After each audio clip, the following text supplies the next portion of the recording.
Hello, everybody, and welcome to another episode of Grace Committed Chats, brought to you by Grace Committed Church here in Philadelphia. I'm your host, Caleb Watt, here with my co-host, my intelligent co-host. There we go. Gosh. Apologetical co-host, some might say. Perhaps. Pastor Doug. Pastor Doug, how are you doing today? I'm doing well. Excited to have this conversation. It's been a long time since we had one of these. Yeah, it's been a hot sec, and what a doozy to come back with. Oh yeah, a doozy indeed. A doozy indeed. Well, P-Dog, what are we talking about today? Today we are talking about apologetics. Ooh. So, we're in a series right now at church on tough questions. So we're addressing some of the tough questions around our faith. We talked about how we can, why we can trust the Bible. We talked about, does science contradict the Bible? We talked about why is God silent? Excuse Bless me. you. Bless you. I can feel this happens a lot where I can feel it coming for a while, and I'm just like, come on, quicker. Press one to say bless you in the chat. Yes, please. Just type bless. Yeah. Anyway, so where was I? So we were in the series, Tough Questions, looking at some tough questions I mentioned there. And so this idea of apologetics is something that's just been on my mind. And a thought I had was, why don't we talk about some of the ways that apologetics has been used in the past, particularly to talk about proving God. Because when we talk about apologetics, there's a philosophical tilt to it, where you want to talk about philosophical arguments for God and how that can help to prove that God exists. And so I wanted to have this conversation today about can we prove the existence of God through these arguments? Can we prove the existence of God? So what is the definition of apologetics exactly? Well, apologetics basically is just a field of study related to defending the faith. That's what it is in a nutshell. So whether it be through philosophical arguments that I've often used, particularly in the Enlightenment period and times like that, or historical arguments, which people will often use actually nowadays a little more. I think people lean a little more heavily on historical arguments these days. Or even just emotional, personal arguments as well. But anything to really talk about how we can defend the faith against critiques or against people who may not believe, atheists or agnostic or whatever. Interesting. So then I guess before we dive into it, I guess one last question is why apologetics, right? This is straight back to one of your sermons, Peter. I know, right? Yeah. You're really feeling that Avengers, why Gamora, why apologetics. But why apologetics, right? Because we live in an age, I think we've talked about it you've talked about it in some of your sermons too, but I feel like we live in an age where a lot of people are why don't you just believe? Right. Yeah. If you doubt, then you're struggling, you should just believe.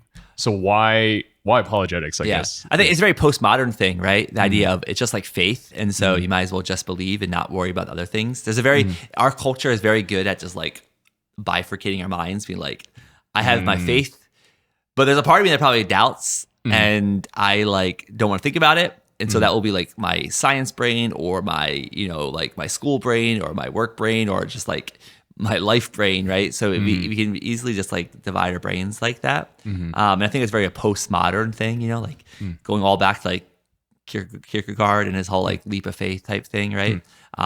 It's a very, I think we see that really playing out in our culture today versus back in the day, right? People would have been more I need to believe with my whole mind, right? The mind was something you would want to really use to worship God versus our days. I feel like people don't really we don't like to use our minds as much to worship. We would prefer to use our heart, our emotions and such, but we've been very good at turning off our minds in the sense of faith.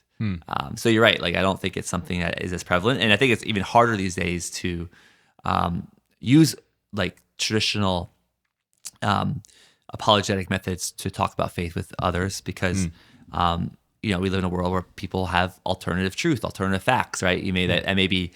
That may be true for you, but it's not true for me, right? Those kind of statements, right? Facts and things like that. And the idea of that is something people don't, we kind of discount.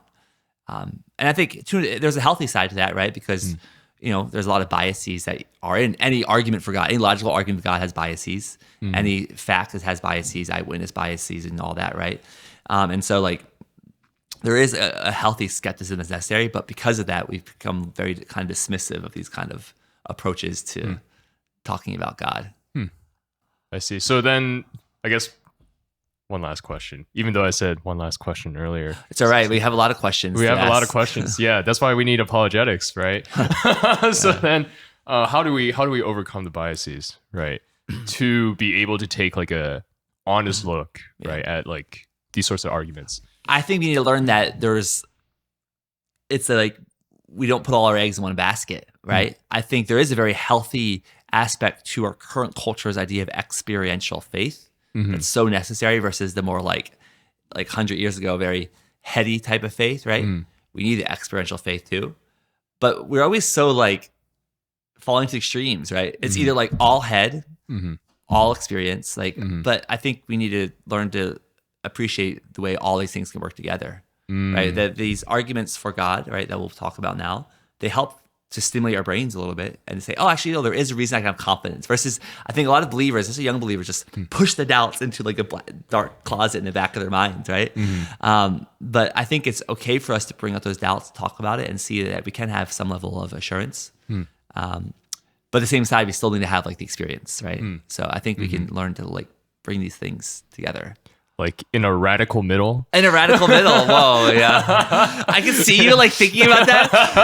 I don't know if Caleb's going to show his face in that part while I'm talking, but you can see that he had this on his mind for the past like 2 minutes. Cause I was like, he has a thought here right now, and he's just really waiting to like say it, and that was it. The radical middle. The radical middle. Yeah, you caught me, Peter. He had this like little smile, a little smirk for the past 2 minutes. Yeah, like instant replay right here, right? Like But yeah, what are some of these arguments? Like classical. Yeah, some of the classical arguments. Yeah. Or yeah, like I said, more philosophical. There's I'll go through each of them in a bit, but I'll just name them right now. The cosmological argument. There's the ontological argument. There's the teleological argument. There's the moral argument, and there's a whole host of others. But I think those four are kind of like the bigger ones that are often used. Those are big words, P-Dog. I know, right? I'm a learned man. You're a learned man. I learned my words good, so you know. Yeah. Exactly. But what do each of those mean, and what do each of those like argue for exactly? Yeah. Yeah. So I think these really address some of the more like I said, philosophical, like metaphysical type of questions. Of like why like we should believe in a God in the first place, right?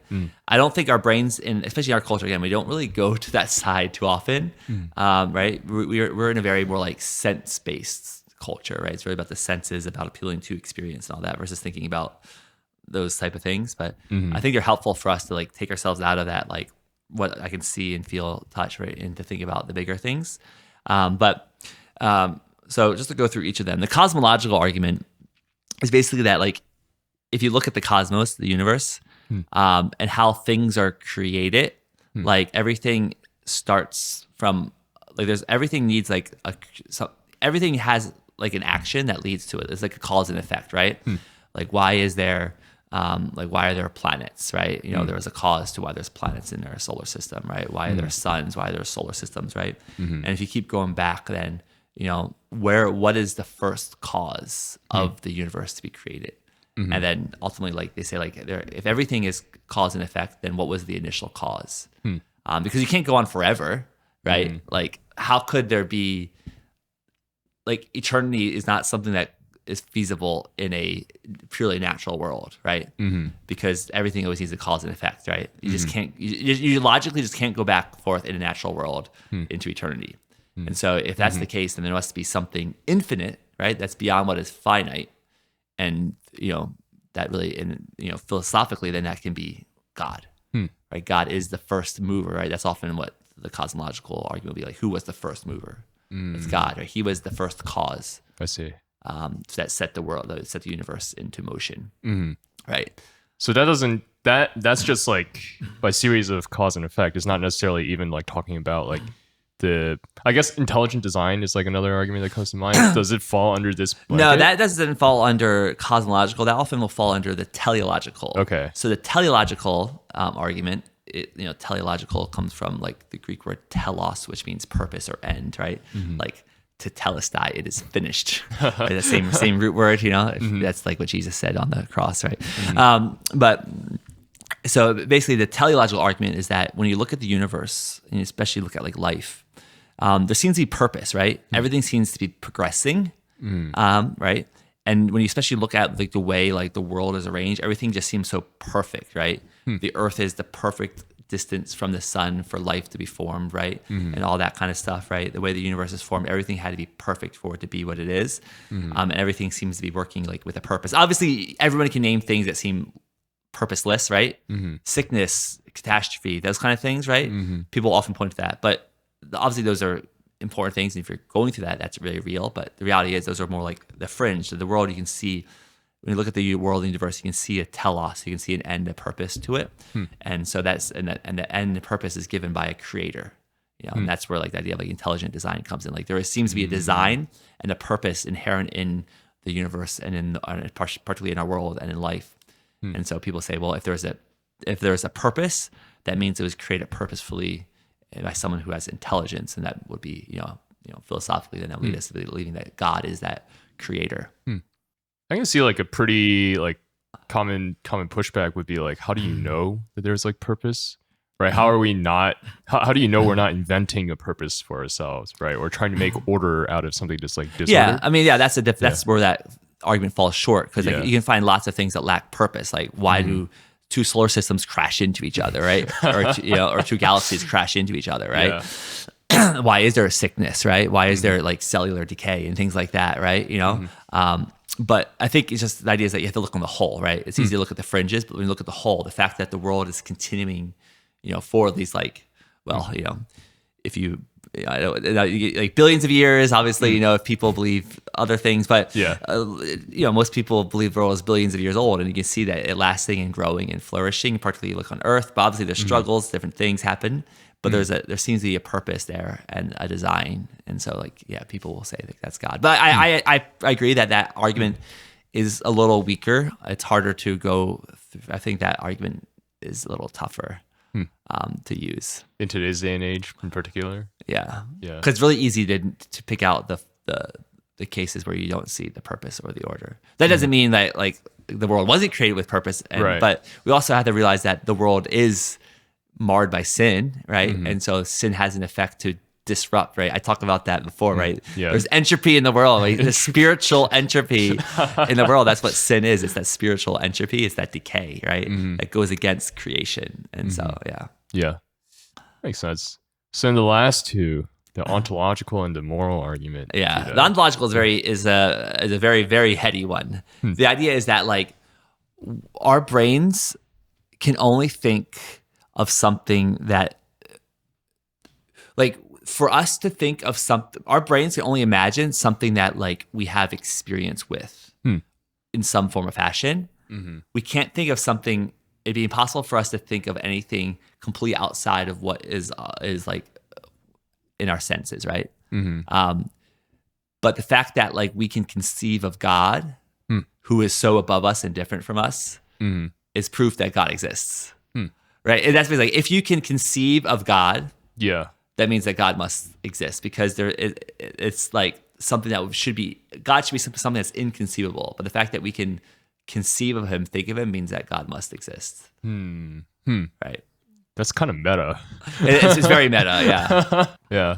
Especially when you think about like the God of Christianity, also particularly also the God of Judaism as well, like a God who is not in nature but above it, right? Because a lot of religions around the world are more like, the like gods are like inhabiting like the things, right? So it's easy for people to like think of that, like, oh, like the wind is blowing, there must be something controlling the wind, right? The water is raging, there must be something controlling the water, right? And so a lot of like religions have deities who possess those different elemental forces and things like that. But our God is one who is completely above that, and and to conceive of something like so above, right? That to be able to conceive of something means that like God must exist, and that he put that in our minds in the first place. Yeah. Interesting. That almost to me like feels like it ties to like the moral argument of sorts in some sort of way, because it's like, how do you how do you know that there's like a good or something higher? Yeah, the Right. moral argument Yeah. is, I guess, sort of related. The idea that like if God placed himself in us, that's how we can conceive of God. And the idea of the Yeah. moral argument is that God placed in us a sense of morality, which is why we can know and we can feel in our hearts when something is good or bad. You know, there's no reason why we should, right? In a world where it's like it should be like a dog eat dog type of world, right? Everyone fend for themselves. But throughout history, we've seen like cultures thrive, people coming together. Obviously, there is evil in the world, and you see people who are evil. But on the whole, like culture has been growing, thriving, and you can kind of see a morality increasing. And so, you know, like the idea is that like that shows that there must be a moral God in the universe who has placed that in us then to strive for morality. I feel like I could say to those last two arguments though is like, isn't everyone's experience like so different? Yeah, and Right, that's where very it's easy. subjective. Like Yeah. you look at different cultures, there's different standards of morality, obviously. Yeah. But I think in every culture, though, there's like a sense that if you kill someone's wrong, right? You know, right? Obviously, there's people, subcultures who might diminish that because of like sin and things like that. But the fact that like you see, we haven't all killed ourselves, right? I mean, we've come close. Again, sin is very prevalent. But I think deep down, everyone kind of knows a sense of like right and wrong, right? You know, there's a sense of like there's certain things we shouldn't do. We have a sense that we should love our family, care for those who are near us. We should try to do good to those around us. Yeah. I see. Very interesting, P. Doug. But yeah, I mean, obviously, even just talking, you can see very evident weaknesses in each of those arguments. Yeah. So you would say that this falls under like the classical like side of apologetics. Like this is what people have been arguing for a long time. So why do you feel like these arguments are effective, even though we discussed some of their weaknesses? I think they're effective because they help to make our brains think about these things and to realize that, like, yeah, maybe there is some level of assurance we can have in our faith, right? Because I don't want people to be turning off their brains, be like, oh, I'm just going to push doubt. I'm just going to push all these other thoughts in my head. I'm just going to keep my brain for like worldly things, right? But like my emotions and stuff, that's like for God. We need to learn to integrate our faith a little more. And I want to encourage us to think about these things and realize there is a reason to have assurance. And I think it really speaks to me personally because I like came to faith through reading C.S. Lewis, right? Who was, you know, an apologist from earlier in the 20th century. And it was particularly some of his more like philosophical arguments that brought me to faith. Because I think for me, I was emotionally open, but I just like, I'm just not the kind of person who can turn off my brain like that. And so like I had to find confidence in it. And so since I had like emotionally wanted it, but once I found confidence, then that gave me the willingness to say, yeah, actually I'm going to like follow Jesus. I see. So then can apologetics prove God? So I guess that's the big question. Yeah, I don't think it can question. prove God like definitively. Because like I said, even for my case, like I was looking for apologetics because I wanted to believe. So there's already like an interest, there's already a seed there, a desire. And apologetics helped me to like get over that last hurdle, right? But it didn't prove it. It just gave me like a level of assurance to say like, oh, I'm not like, because to me, I was worried that like if I just believed it, it wasn't really true though. Right? I was just believing it to make myself feel better, right? Versus believing it because I knew it was true. And so I wanted to have confidence that what I believe was actually true. And like I said, I think there's a lot of believers who probably don't always do that though. Yeah. We believe it not because we think it's true per se. We kind of want it to be true, but actually part of us might not think it's true, right? Or we worry that it's not true because we don't want to open up, again, because we're afraid to open up our brains, afraid to like think about the doubt. But I think it's helpful to like follow that a little bit. I was in that too far. I'm going to be careful, right? Because we're learning, we're being informed. We don't want to be informed by the world in this case, right? We don't want to go and start reading books by people who are trying to persuade us not to believe in God.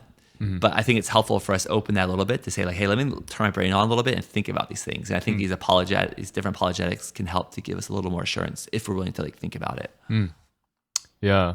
I'm reminded of, do you know Vince Vitale? The name sounds familiar. I think he was a part of RZIM and he's like an apologist or like whatever. And he came and spoke at our Christian fellowship at Penn a few times. And one of the things he would always say is like, oh, I'm not afraid of like asking questions, even if I don't know the answers, because if I believe that God creates is absolute truth, then all my questions will find their like answer in Him anyways. Mm-hmm. And so I'm like, I think that's like kind of, again, I hear what you're saying, right? It's like we shouldn't be.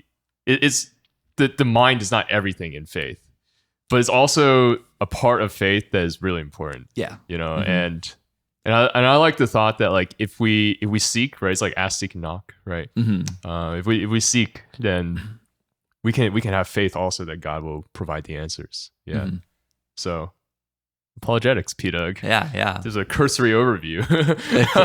Very cursory overview. Yeah. But I think it's also important to remember that the greatest proof that we can ever have, though, is in our experience. Even though I mentioned we don't want our experience to be everything, it is our experience that will always be the greatest proof. And, I really like the phrase, I've used this in a message before, but the proof is in the pudding, right? The idea, that's a saying that means like the proof of the pudding that you see before you is in the eating it, right? Yeah. You prove that you like it, enjoy it when you eat it, right? That's that idea. That's what that expression kind of means. I think Christianity is very similar. The proof is in the living it, in the doing it, and actually like trying it. Because it's as we experience God, that's what gives us the greatest assurance. Because there's been seasons where I've wrestled with doubt because of my mind. My mind starts to spiral. But I can always go back to the times that I actually like felt God and knew God. Because no one can take that away, right? Someone who's a better debater can win debates against me, right? Not because what they believe is true, but because they're a better debater or a better writer or a better whatever, right? We're very easily William Lane Craig. We're very easily like humans are very easily swayed, right, by compelling arguments, right? Someone who's an expert debater can debate on either side of any issue. You know what I mean? Like, or an expert writer can write on any side of any issue, right?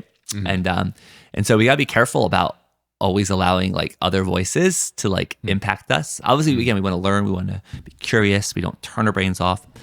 But at the end of the day, what someone can't steal from you is your experience, right? And that's what really impacted me, because it was when I would go through those seasons of doubt, I would reflect on like the ways I like really met God personally, the ways I really felt Him speak to me, the way I felt like I just knew He was really there.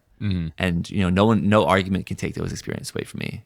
Right? Even though my mind may fail, I may start to overcome my doubt. No one can take away the experiences I've had with God. The proof is in the pudding. It's in the living. It's in living out the faith. I see. Well, that sounds like a nice place to land a plane, Peter.